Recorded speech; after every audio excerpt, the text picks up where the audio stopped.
Mark. Hello, Joe, you magnificent bastard. How are you? I'm very well, thank you. I was saving that for a special occasion. And this is a special occasion, yeah. It is. So my question for this week is, do you have a favorite playwright? I do, actually. Yes. It's a fellow who worked for the CBC Radio. Our guest today might actually even know him. His name is Dave Carley. And he was a story editor with CBC Radio. He worked on some of my stuff. He worked on everybody's stuff. And he writes tons of plays, which I've seen, and they're fabulous. And you can see his stuff all over Ontario, Canada. He would be my favorite. How about you? I feel badly that I don't have Canadian content for this, but it really is my favorite, so I got to be honest. Tom Stoppard. Oh, of course. Yeah. Rosencrantz and Guildenstern are dead, travesties, that guy. I love his plays. Yep. Good choice. And what about our guest? Yeah, I thought our guest might have an answer to this question. Yeah, Saul Rubinek. Welcome to our podcast. Thank you. You want to know who my favorite playwright is? Well, if you have one, I mean, you might have too many that you can name. So we want to know many things, but we'll start with that.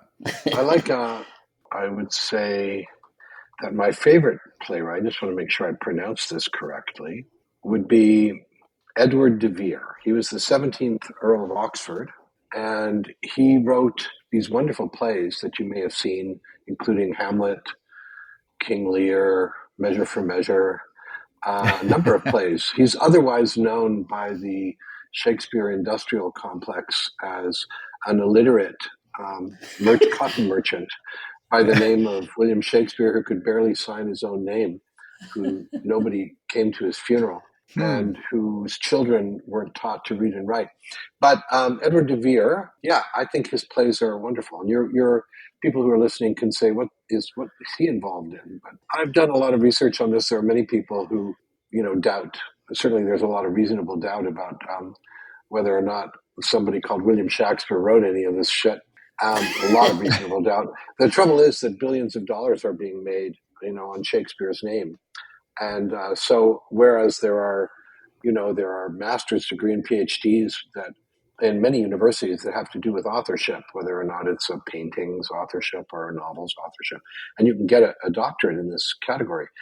It's considered something not short of heresy, if not, blasphemy, or you're some kind of conspiracy nut to have a thought that maybe this guy didn't write this shit.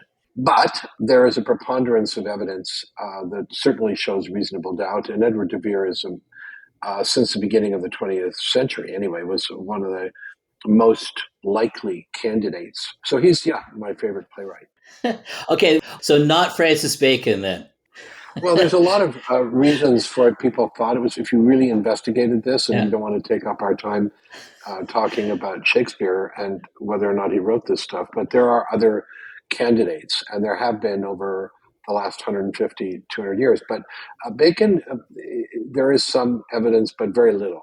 Right. Most of it is de Vere. And if you actually look it up and you look at the de Vere Society and you look up what it's about, you'll go, how could it not be? The most educated man of his time. His family owned a theater, and in fact, pseudonyms were common in those days, certainly hyphenated pseudonyms. And in order to not be ostracized or at least excommunicated from British society, including all his ancestors, you couldn't be seen to write a play for money. You could support a group of players and you could sponsor them, but you could not.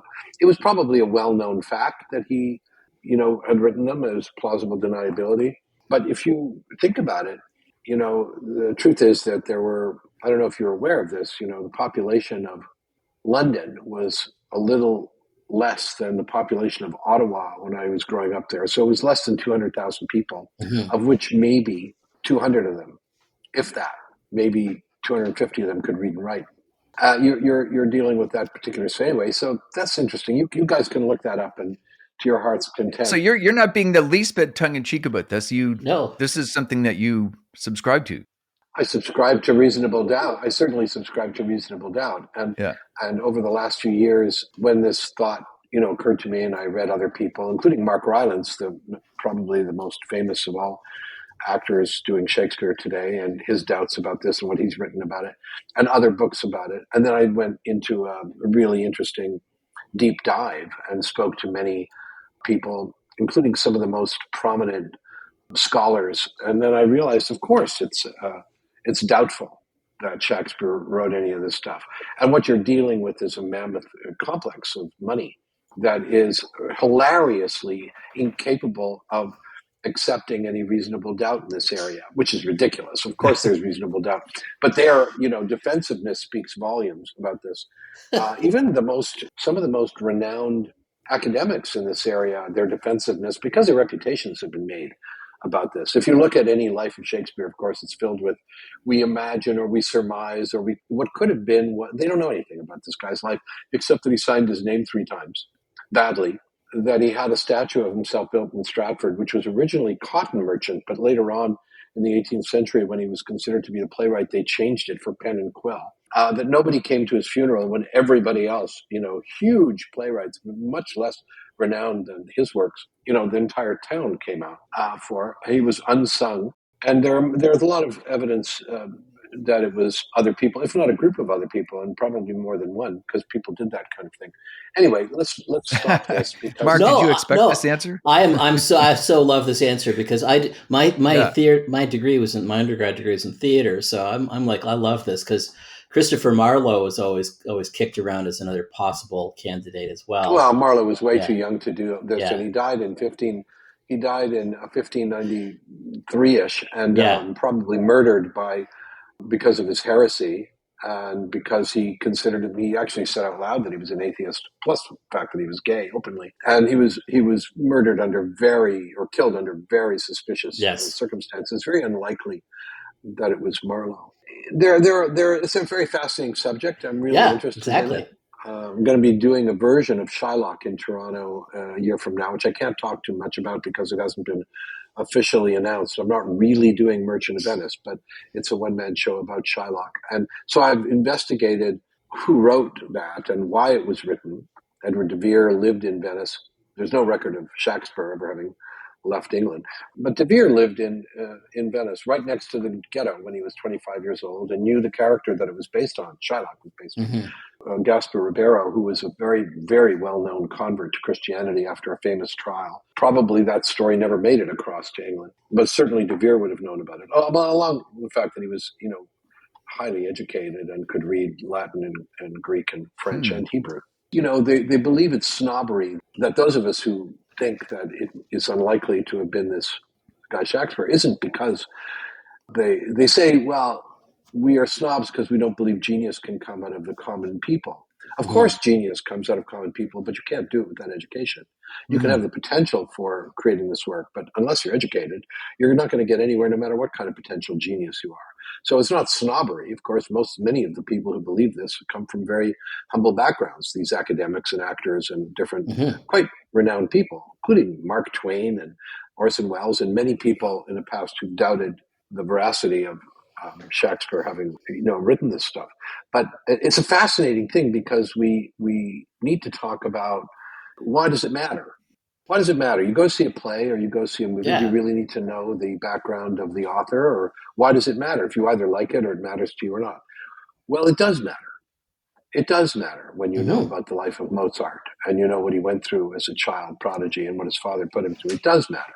Yeah. It matters certainly to the people who are interpreting the work in the orchestra, and as the case may be, the people who are interpreting the work as directors or actors. Or it matters. The life of the artist and what they were up to matters. Does it matter? When you look at poets, some of whom were egregiously anti-Semitic or difficult or went mad or whatever. Does it matter? Their poetry still may be extraordinary. Yes, it matters.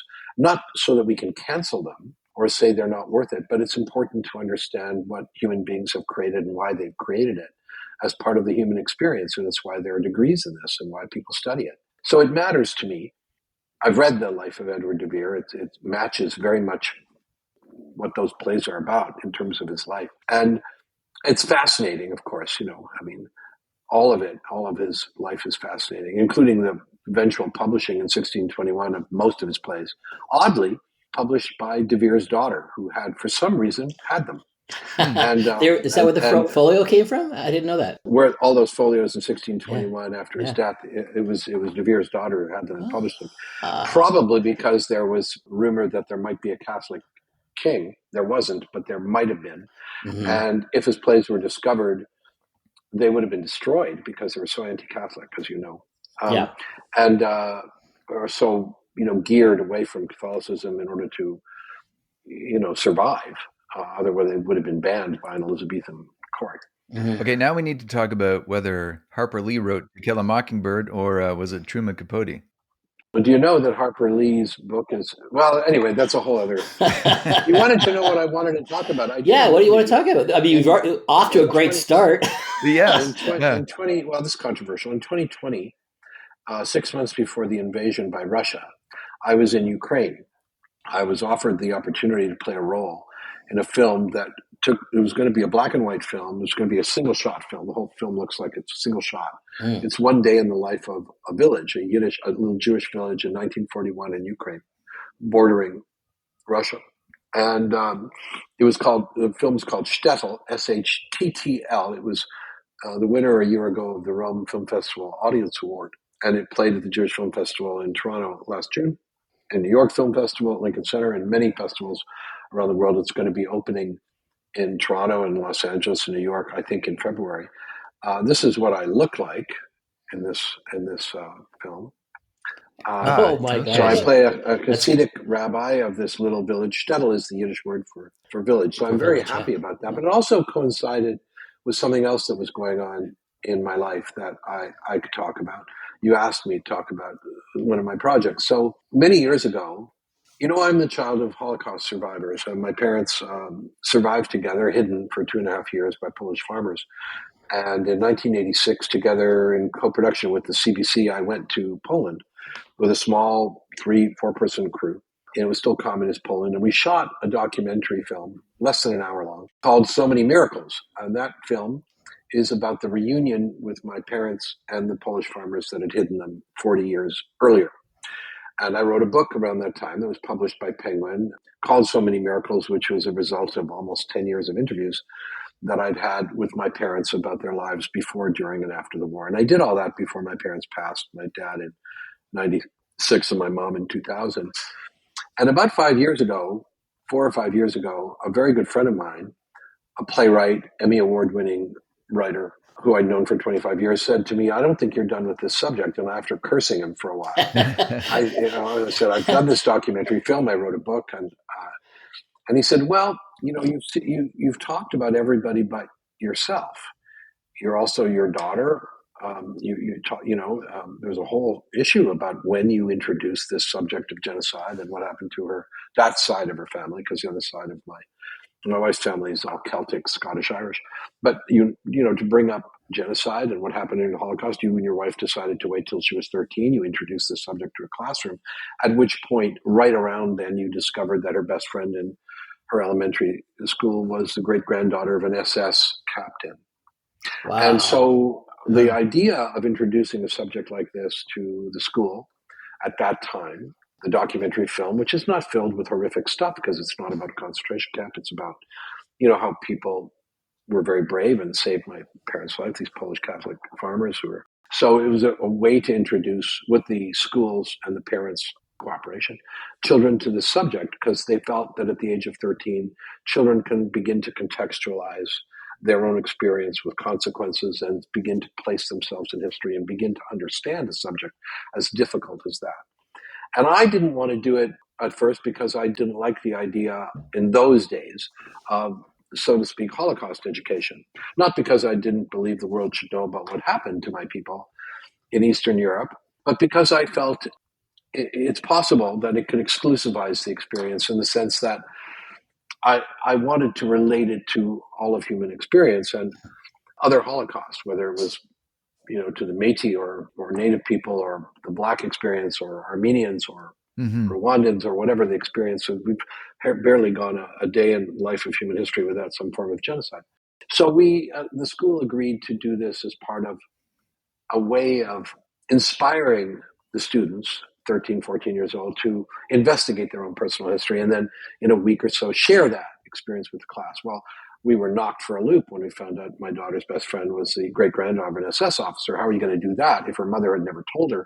And how are we going to inspire her to investigate her own background? So anyway, he talked about my friend, the playwright said, and you haven't really talked about your own experiences, never mind what happened with your daughter, but how it came to be that you wrote this book and how it came to be you did this documentary, because he knew that it was all based on lies and deception of me trying to figure out a way to get back with my parents, who weren't so happy about me being with a non-Jewish woman.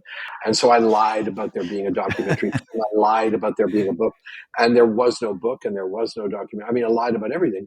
And it was a way for me to get together with them and have interviews. And I lied to everyone. I lied to my girlfriend about the book. I lied to everybody about it because I was embarrassed about my parents' horrific reaction, even though they weren't religious particularly. So he said, there's a great story there, very funny in retrospect, and some of it will relate to other people. So I started writing this play after cursing him for a while. And I started writing this play. I kind of had too many stories. I'd grown up with all these stories. Eventually, it took a while, like almost 3.5, 4 years, before I knew what it was about. I knew how to narrow it down. And I called the play All in the Telling. And I found a producer for it, Corey Ross, who is from Toronto, who is one of Canada's very few commercial theater producers, who most recently, in the last 3 years, is responsible for the worldwide Van Gogh immersive exhibits. And he loved the play, and we're at the moment trying to raise money to put on a commercial production of this starting in Toronto sometime in the near future, and then try to take it to the rest of the world. So that we are fundraising for that, for All in the Telling. And that's been occupying me, as well as writing and adapting it into a feature film and finding a really wonderful Canadian producer.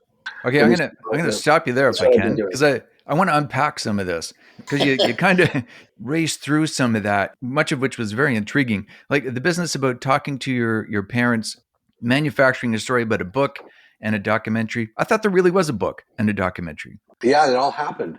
Yeah. So where did the lies come in?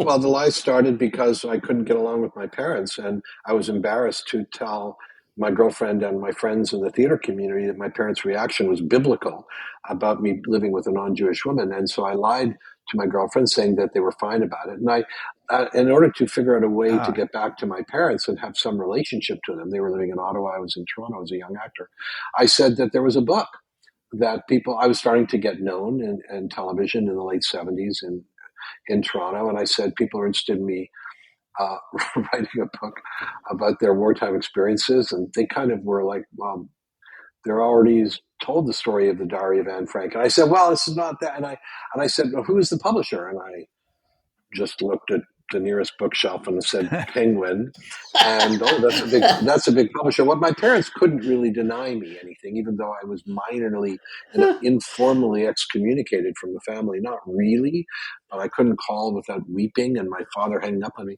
Is that they could never deny me anything when it came to my career. So you were not exactly estranged, but there was problems. Yeah. So given the fact that I was going to make money from Penguin, and this was a big deal in my career, I was able to travel to Ottawa and start writing a book. Of course, I didn't tell my girlfriend or my friends that Penguin was publishing it, because they would have seen through that as bullshit immediately. But my parents believed it. And I spent, 3, 4, 5 times a year traveling to Ottawa, interviewing them. Luckily, there was tape in the cassette recorder. Eventually, what I didn't know what would happen, this is all part of the play that I wrote, all dramatized, is that my girlfriend would say, and I should have seen this coming, can I read some of it? Well, that was a fucking nightmare, because now I had to fucking write the fucking thing. So I had, and this was before computers, so I was on a typewriter to begin with. Anyway, eventually I had a early 1983 Mac, but before that it was a typewriter and headphones and a cassette recorder, and I started typing this shit up, and I realized I'd heard these stories all my life, and so they went in one ear and out the other when I was with my mom and dad. I suppose underneath it I was really trying to find out in my own unconscious, subconscious way why they had this reaction to me being with a non-Jewish woman. I really wanted to get to the bottom of that somehow. Not that I knew that consciously at the time. But in any case, I couldn't really write it because it was filled with repetitions, and tangents, and I actually had to rewrite their voices. And because I'd been in theater all my life, I knew how to do that. And then the epiphany was that I actually wrote the thing. And my So girlfriend, the lies became reality. The lies became the truth, and eventually Penguin fucking published it. That is a hell of a Babe Ruth moment. That's a called shot out of the ages, man. I'm going to have this published by Penguin. It's a great story and very funny. And the plays, I've had several readings of it with wonderful actors, and I've had wonderful reactions to it. It's very difficult to get a production of it in a regular theater, although it's still possible. We're trying to find a way to do it commercially. So that's been occupying me. And in a way, I was inspired by the fact that this film I did in Ukraine called Shttl is in Yiddish. And my dad was in Yiddish theater before Hitler put a stop to that. And he stopped doing all that, but I had never performed in Yiddish. And it was my first language. When I was an immigrant kid in Montreal in the 50s, I spoke Yiddish and French before I spoke English, because the street was a working class French Canadian street filled with that kind of patois, which was called joual, and Yiddish, and recent immigrants from Eastern Europe. And so I spoke a kind of mixture of Yiddish and French. And then we moved to Ottawa when I was 6, and I started to speak English, and then ended up in a theater school when I was 7 years old at the Ottawa Little Theater, and I never left. But I had never acted in Yiddish, and I was given this opportunity, and it was an extraordinarily inspiring thing, and kind of, done instead of for my father. And I think it helped me write the play, because I realized that, my life is a storyteller. Journalists, historians can tell you stories about millions of people. But I know how to tell stories about very few people, in this case, my family, and I don't change any names in the piece. And I feel that my story has universality to it, whether, parents and children. I mean, the log line of the play, all I'm telling is it's a play for people who've had parents. That's great. So very non-exclusive. Yeah. So that's what it is. I think it relates to a lot of people whose parents wanted their children to go a certain way, and the children tried to go another way, and there's difficulties no matter what race, culture you come from. Can I ask you a few further questions about that? And Mark, jump in a few, because I know you probably got a bunch of questions. You're such a good storyteller. I'm just kind of sitting here and soaking it all in. Yeah. But okay, so what happened to the non-Jewish girlfriend? There were, in the play, I put them into one character, because after certain readings, everybody said, this is very confusing. So I was with one woman at first. We parted amicably before I had children or money. And we're still, in touch with each other. And then in 1988, by that time, my parents had already accepted it. And I'd already written the book, and I'd already made the documentary. 35 years ago, I met Eleanor, and we're still together. She's in the other room. And our children are 28. My son's a writer, and my daughter's a political activist and an actress, and she's 32. And so we've been together for a long time. My parents, it kind of all went away once there were children. So that was my next question. See, you became no longer, they I would threaten them with writing another book, but no, by the time there was a documentary film, my first wife and I were already splitting up. But they eventually had to accept it. And luckily, I had all these interviews, and I did come to some understanding of why their reaction was this. Yeah, that was my question. Yeah. The way I relate to this, and the way other people will relate to it. I mean, one of the ways to look at it is very funny. The play is very funny. But it also has in it, great traumatic events. And in many ways, it's about intergenerational trauma, which is an experience that what I told the class of 14-year-olds. I remember kind of a moment of epiphany when you see this documentary film, which is really cool and very emotional, of this reunion between my parents and the farmers who hid them, who did an extraordinary act of bravery. And I look at these 14-year-old faces, 14-year-old faces. Well, who thinks that my family history is kind of more dramatic than theirs? And, 30 hands go up in the air. And I said, well, I don't think it's true that it is. I really believe, and this is part of the impetus to help inspire them to investigate their own backgrounds. I said, what I believe is that in your own family background, there is murder and suicide and saving people's lives at the last minute. There are victims and there are perpetrators. There are bystanders. There are cowards and there are heroes. And sometimes all of those things in the same day. Hmm. And they are in your own family history as dramatic as any novel ever written. If you ask the right people the right questions. And before you do that, you have to want to ask the questions. Where do I come from? Why am I living in this city? How did you meet? And you begin to understand something about your family's history. And if you are lucky enough to have a grandfather still alive, or a maid, or an aunt, or an uncle, or somebody who is old enough and still got the wherewithal to be able to tell you these stories, you find out that you have a common humanity with all races and cultures. There was one young girl who put up her hand after first hearing the word genocide, which had never been introduced to this group of children. And after it had been introduced, she put up her hand and said, well, we all did this after a week of the sharing stories of the family backgrounds. She said, if everybody did this, wouldn't genocide be impossible? Which was a very innocent, naive, and moving question. Mm-hmm. Yeah. Yeah. I have a question because I just want to know how, because I love that sense of curiosity, that like understanding, like being curious about other people, and in this case, your own family's history. How do you think we can foster that amongst our I kids? think as part of it's education, and it all comes down to how we raise our kids and what kind of schools we're in, and whether so little money is given towards music, literature. Now it's all about, much of it is about getting ahead in the world, and the fear is fear-based. Much of public education, fear-based, fear of the parents' fears that their children aren't going to make it or succeed in life, and it's all about that. Much of it is about that. And I don't know how you inspire it except to bring your children to the stories, to bring them to theater and have them read novels and bring them to movies that are something beyond superheroes, and have family discussions about this thing. Of course, you have to live in a society. We have to be lucky enough to live in a society that's not engaged in day-to-day survival, or Yeah. feeding and not being killed or bombed, and I think we're living in a world. There used to be a line in my play, which is not a little off topic of what you just asked me, but we're living in a very fractured world. Maybe we always have been. Only in our times we feel it's more fractured than any other. But we're living in a difficult, fractured world and I.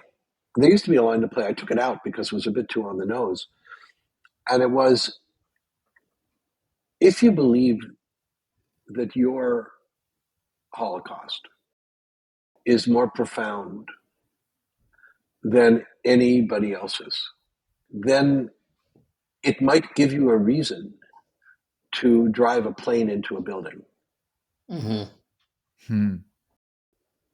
And I believe that telling our stories, art, painting, sculpture, music, dance, theater, cinema, allows us to express our common humanity and how we can join hands. And I think it's always been the case, at the same time as there's been people who want to divide us and hate the otherness in others, and worry and fear for their survival of the white race or the Christian race or the Jewish race or the Islamic race or whatever.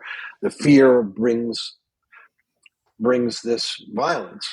I'm struck by how events reverberate down centuries and millennia. I've been listening to the history of Rome, and I just got past the section about Emperor Hadrian and what he did in Judea, which arguably is still reverberating today in Israel. And I wonder about what's going on now. Will it still be reverberating 2,000 years from now? I hesitate to speak about current events because you can be taken out of context Yep. easily, and I am worried about that. And I'm going to shy away from talking about the events in Israel, which are very difficult and complex. Mm-hmm. But what you're saying is, I hope that, was it Martin Luther King who said, the arc of the universe bends towards justice? And I hope that that's true. I hope that it bends towards us being brothers and sisters, and that we recognize in each other. Mm-hmm. I'm going to take it then to a little bit safer ground, and you've already touched upon this, the importance of family. And I know how important family is to you. You said to me one time that you could never time travel past the birth of your children because that would effectively make your children go away. Well, no, you could if there was time travel. The point about that story, it's a joke. It's a trick. It's like this question. I used to, it's a game you can play with your friends and family. And the game goes like this. I have a magic wand. But you have to believe I have this magic wand. The game is useless if you don't believe I have this wand. And I can send you back in time for half an hour to any time in your own life. And you can say whatever you want to yourself. And the question you ask the group at the party, drunker the better, is when would you go to and what would you say? So inevitably, it's about, this is a road I took in my life that I wish I hadn't gone on. It's a game about regret in many ways. Yeah. And it's a way of looking at regret. And what I said to you years ago was, the trick to this is, if you go back before the inception of your oldest child, that child won't be born because you will have changed everything. Because the moment of conception is unique. That instant, the fertilization of that egg is a unique moment in time. Otherwise, a different egg, different sperm, whatever. So unless you don't want your children, don't go further back than that. You may have regrets, but you really don't want to go further back. Yeah. There's a wonderful movie about that, actually. Which one is that? It's the one with Donald Gleason and Bill Nighy plays his father. It's About Time. That's a fantastic movie. And there's a wonderful scene, because I think that's what he chooses. He chooses to go back to talk to his father, I think just after his children have been born, but before his father passed. It's beautifully acted. Yeah. Cool. That scene. We love time travel here in this podcast. Yeah, we're a big time travel. We're pro time travel. You were going to ask me about family. What were you going to? No, I guess it was just really just a comment about what you had said to me that one time. I should explain that we have met before. I had the great privilege of working with you back in the CBC Radio Drama Department, working on Barney's version. And I always wonder, I look at people's Wikipedia pages and actors that I've worked with, they never mention anything about radio drama. I noticed that too, but I got to tell you right now, I loved that radio play, because I think I had just finished reading the novel, and then I saw you guys were doing that. And wait, you heard that? I actually listened. I was riveted to the whole thing. It was a fabulous performance. Fabulous. It set me on a mission back when you and I got together and talked about this, because I had to find it, and then I found the recordings, which are very hard to find. And then I found out about the shuttering of radio drama and what happened to that studio, as you know. And then I tried to get together with a group of people and realized that the problem was a union problem, that nobody had ever brought the unions together to talk about this, which I did do. But it was impossible. Ultimately, I realized it was a full-time job. There wasn't the will. I mean, it'll eventually happen. I mean, radio drama, very few people know that CBC Radio Drama, the studio, was one of the best, if not the best studio in the world for radio drama. I would concur. There wasn't anything like it even in London. And it was an extraordinary place in which you were one of the head technicians there. And there was nothing like it. But because of budgetary reasons or whatever the reasons, so it disappeared and became a real estate office or whatever it became. But we are probably the only country in the world, Canada, where the population has paid for, through tax dollars, all of this television and radio for 100 years and don't have access to it. You don't have access to its archives because nobody's created the archives. Well, as you know, that's going to be created in Northern Ontario in an old, I think, some kind of missile site that they bought. No, really, underground, nexus for where you can get Wi-Fi, and they're going to store all this stuff because CBC originally secretly tried to destroy these tapes to get scape. When that was to get space, all of these tapes were taking up room, and they tried to sell it to New York State as fuel. True story. It was discovered and stopped. I don't think I'd heard that. That's yes, yeah. absolutely true. I've got the paperwork to show it. And so they were just bureaucrats who were doing what? Sorry, so we needed space. We were going to just we make some money off it. All of this original material was going to be destroyed.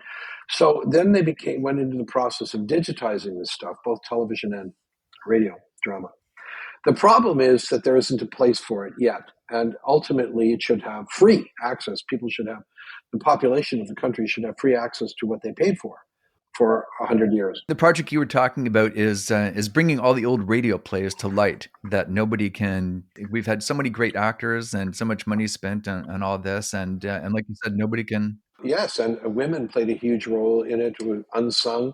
Many, certainly in the 40s and 50s, and there are a great many people who had their start in. I certainly had my start in radio drama in Ottawa when I was a little boy, and then did wonderful things at CBC in Toronto that I'm very proud of.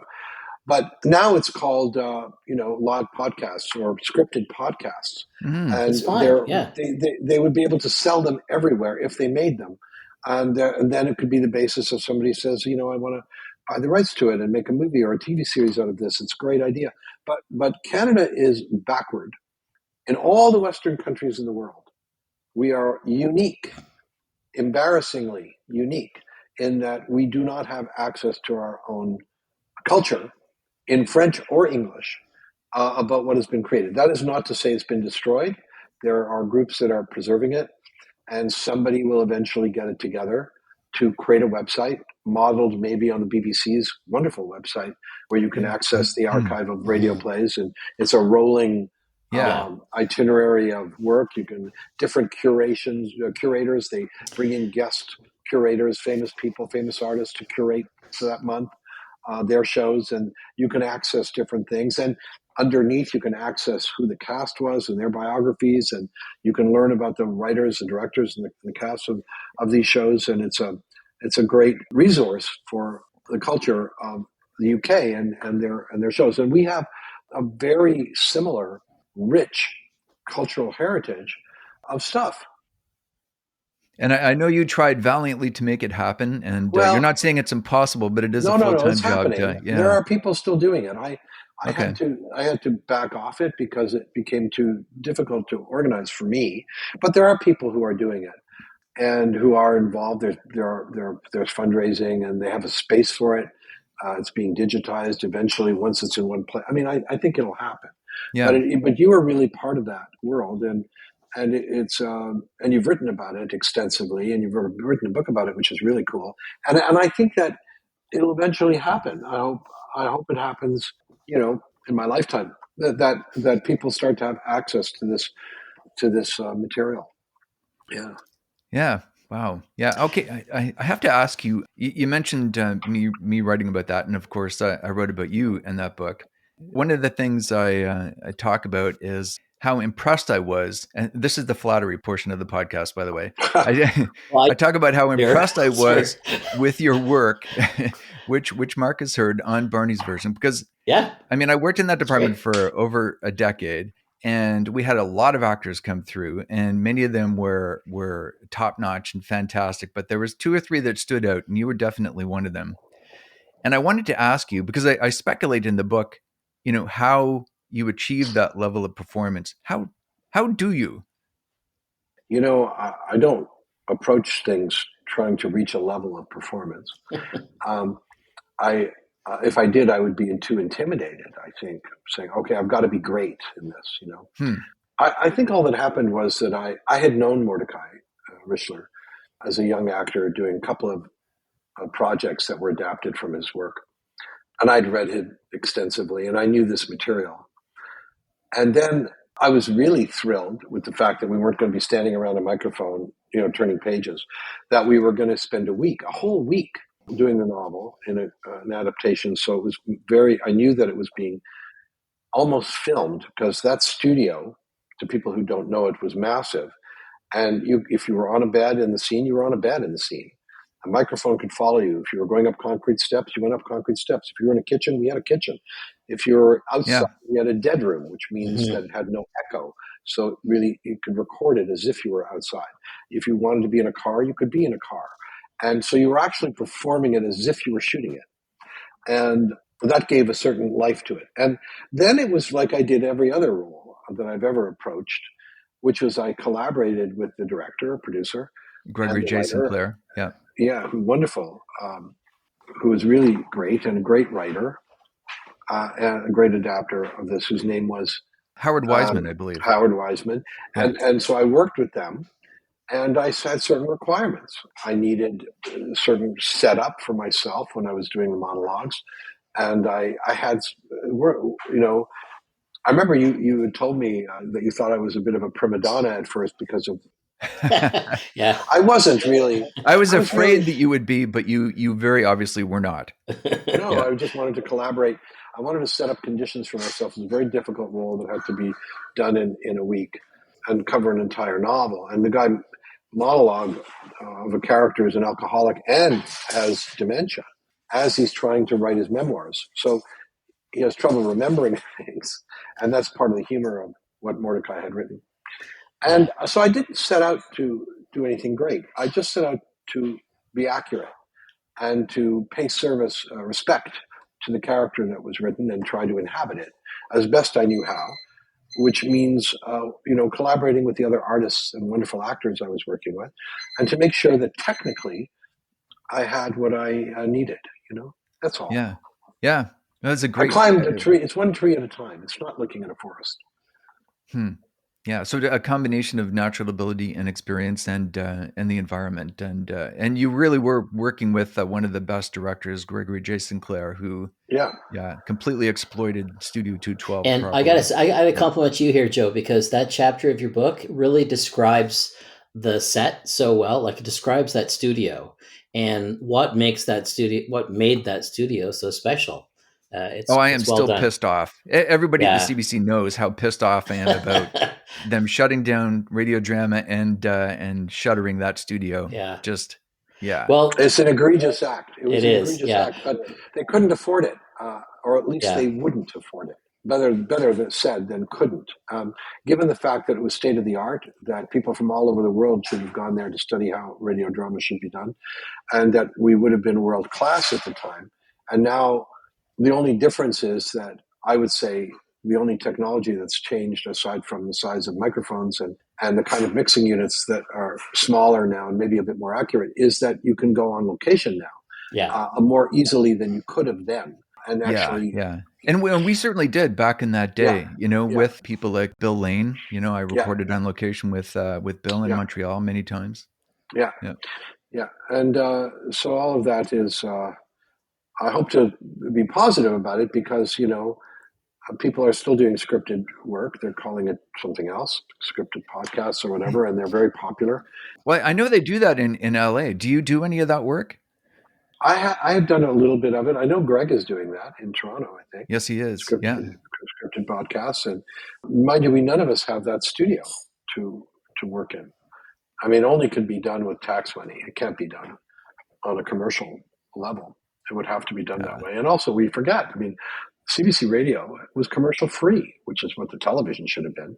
And still is. Yeah, still is commercial free. Yeah. Radio is. But not television. Yeah. No. Yeah. I have a question. So I want to go way back to, as you mentioned, preparation.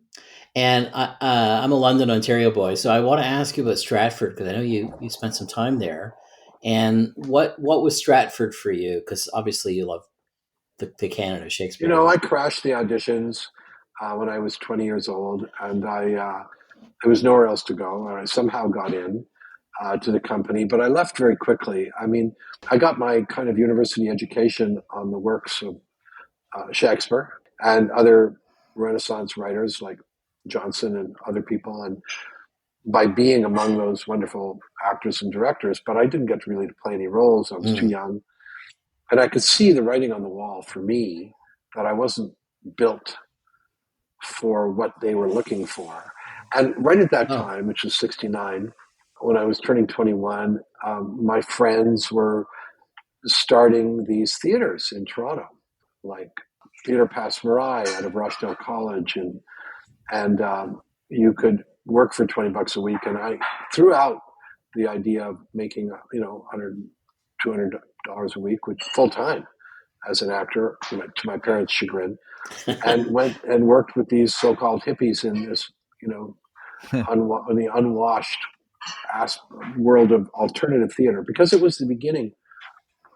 So Stratford was a bump for me. Right. Okay.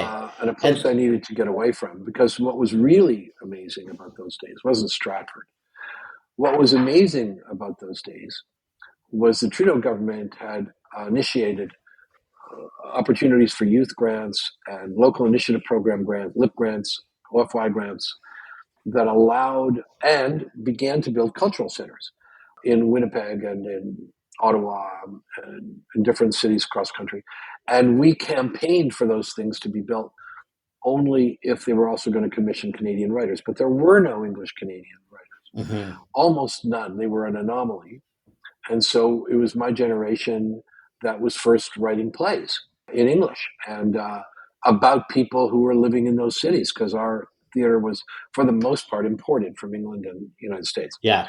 And so what made a huge difference in my life was that occurrence. And partly that was, to an unsung extent, influenced by the Vietnam War, because we ended up in Halifax, Winnipeg, Toronto, Vancouver, with draft dodgers, American draft dodgers, and American draft deserters, many of whom entered into our culture and influenced us in many areas of life, including in the law and in social medicine, many areas, but certainly in the area of theater and in the arts, where I knew a lot of people who convinced us not to be good citizens and showed us how we could blackmail our own government along nationalistic, calling ourselves nationalists, and convince them to give us money to create our own work, because you really couldn't do it. There wasn't a place, and there were very, very few places that were doing original Canadian work.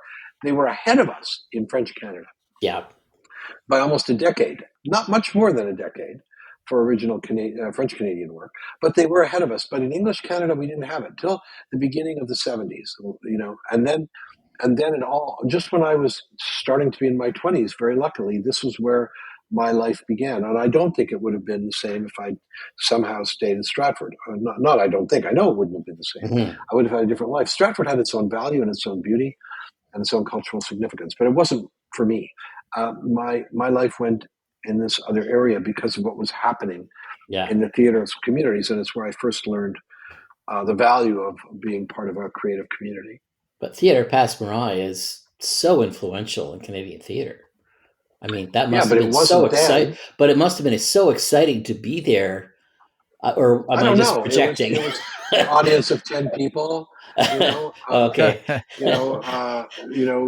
Hardly getting any. Sometimes there would be a show that would make a difference, and there was some great directors, and occasionally an amazing show, and sometimes they were very experimental.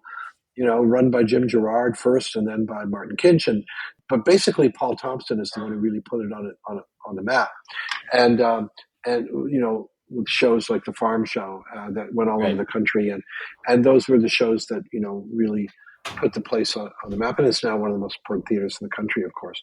But that was just the beginning. I mean, we were originally, it was Toronto Free Theatre, which is now the Berkeley Street Theatre, part of Canada Stage, which was was a free theatre that we were doing Canadian work in, and it was unusual. In 1972, it started over 50 years ago, and those were and Factory Theatre Lab, which was dedicated only to original Canadian work, and that was happening in Winnipeg and Halifax. It was happening in Vancouver, and it was a very important part of what happened in Canada. And then, of course, we could supplement our income by the fact that John Hirsch, who was at Stratford when I was there, took over a CBC drama in 1973 and opened the doors to a lot of writing and directing and acting talent in the English section of CBC. So the door is open for us to be able to do television then, new television that was really interesting, more interesting than the work that was being done in feature film industry at that time in the late 70s, mid to late 70s. And that was my life.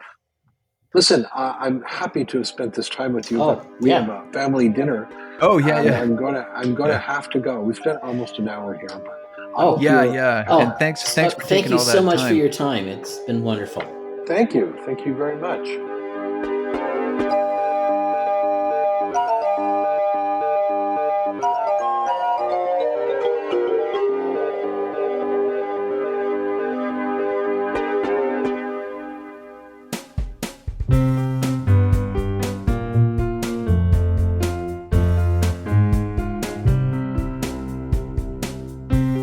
So, Mark, you and I have discussed how people can support this podcast. And one of the ways I would like to get them to support us is by, and I think you're going to like this, by purchasing one of your books. Ooh, I like that. How about your books? We're going to start with your books. We'll start with my books? Okay. And today I would like to point people in particular to Alpha Max, which is a novel about the metaverse, which is kind of in vogue these days. Yeah, and it doesn't take a lot of the standard approaches that the metaverse stories do. I think it's a bit more grounded. It's funny, and it's witty, and it's smart, and it's entertaining. Go to recreative.ca/support and you can find our books there.